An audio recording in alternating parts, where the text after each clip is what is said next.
Halo semua, saya Imelda Verina. Pada kesempatan kali ini saya akan menjelaskan tentang review pertemuan 1 dan 2 mekanika bahan. Yang pertama, apa itu mekanika bahan?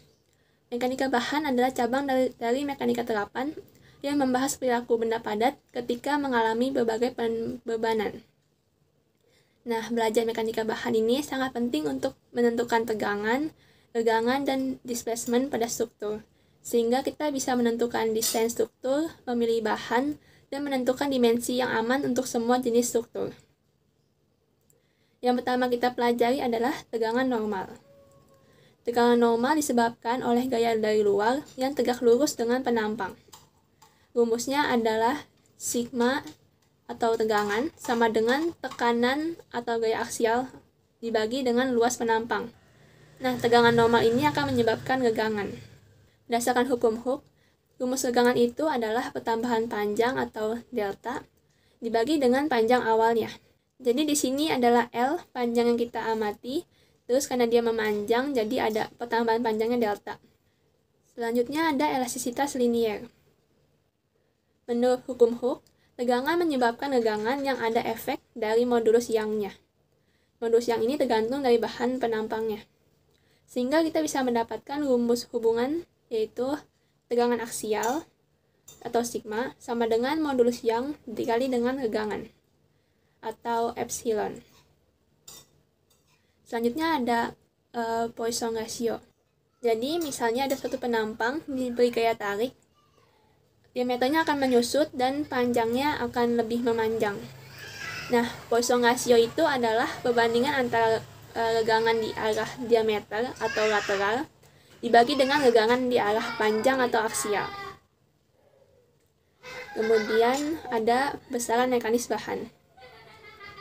Besaran mekanis bahan kita pelajari untuk memahami perilaku mekanis dari material yang digunakan, yaitu bagaimana suatu bahan berperilaku ketika mengalami pembebanan dengan bereksperimen di lab.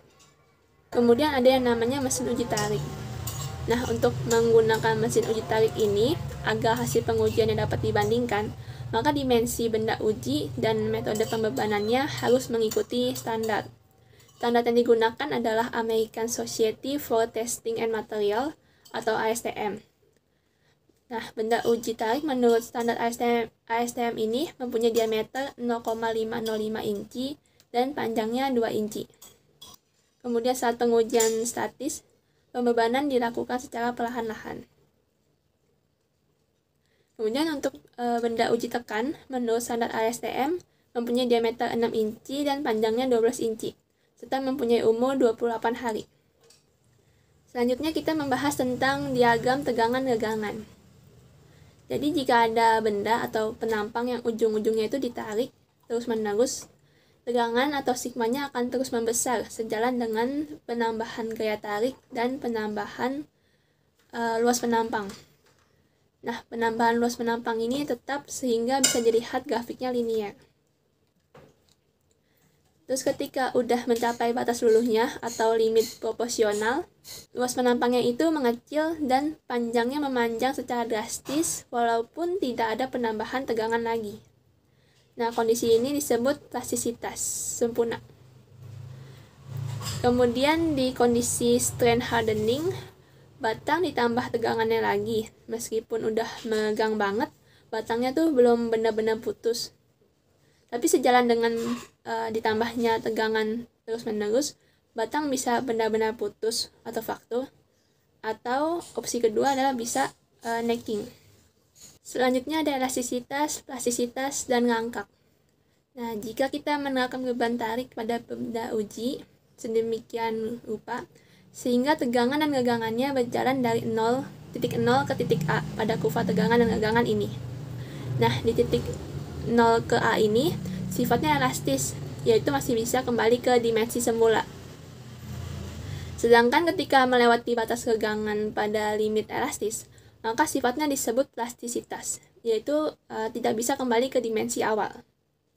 Kemudian ada juga kondisi rangkap, yaitu kondisi bahan yang dibebani konstan untuk waktu yang cukup lama, dan bahan tersebut mengalami gegangan tambahan. Sekian dari saya, kurang lebihnya mohon maaf dan terima kasih.